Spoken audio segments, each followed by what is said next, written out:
2024년 갑진년에 정화일관 분들은 큰 변화로 노이즈도 있었지만 나름 폭넓은 인정도 받는 한 해였습니다. 그런데 2025년 을사년은 자기 생각이 매우 강해지다 보니 다수의 지지보다는 소수의 지지를 얻을 가능성이 높은 한 해가 될 거예요. 먼저 정화는 생명을 잉태하고 씨앗을 발화시키는 매우 집중된 열애입니다.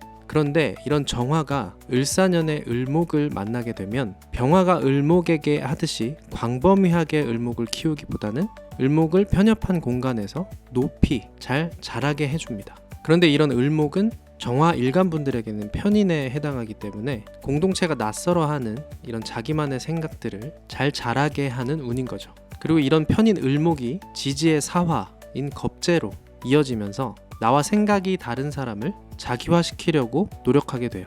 그런 과정에서 갈등 같은 것들이 생길 수 있죠. 먼저 직장인 분들은 윗사람들의 조직 내 편가르기가 좀 심화된다고 느낄 수 있는데요. 나를 좋아하는 상사들과 나를 싫어하는 상사들이 극명하게 나뉘게 되는 경험을 하시게 될 겁니다. 왜냐하면 정화일관 분들의 아이디어와 강한 주장들이 당장 공동체가 받아들이기에는 굉장히 낯선 것들일 가능성이 높기 때문이에요. 그 현실성에 대해서 의심을 살 수가 있는 거죠. 그래서 보수적인 대부분의 상사분들은 그런 것들에 동의해주기가 어렵고 그로 인한 갈등이 예상되는 거죠. 하지만 모두가 그 생각을 알아주지 않는 것은 아닙니다. 통찰력 있는 소수는 정화일관 분들의 그러한 생각들을 알아줄 거예요.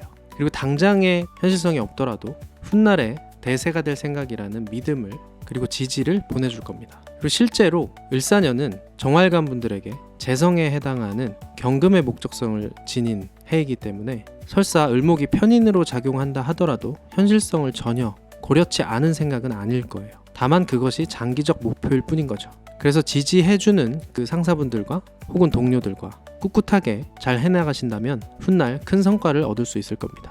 그리고 사업자분들은 개척자 정신이 굉장히 강해지는데요. 사업자분들 역시 당장의 성과나 당장 남들이 달려가는 곳에 무지성으로 달려가기보다는 본원 경쟁력을 키우기 위해서 연구 개발에 집중하는 한 해가 될 거예요.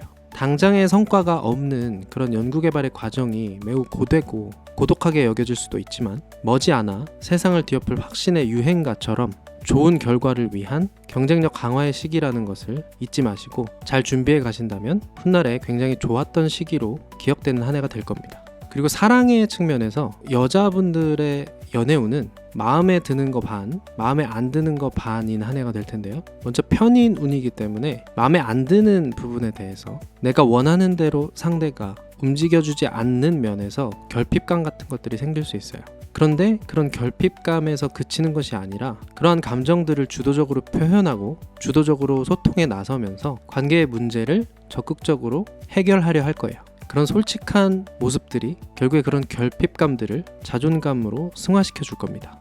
다만 우려할 점은 자기 자신을 우선시하는 운이다 보니 상대방의 감정을 무시할 수 있어요. 그런 부분에 주의하신다면 결론적으로는 즐거운 만남이 될 수 있습니다. 다음으로 남자분들의 연애운은 편인의 작용으로 인해서 일반적인 상식적인 생각보다는 남들이 다 하는 생각보다는 자기만의 생각에 골몰할 가능성이 높아요.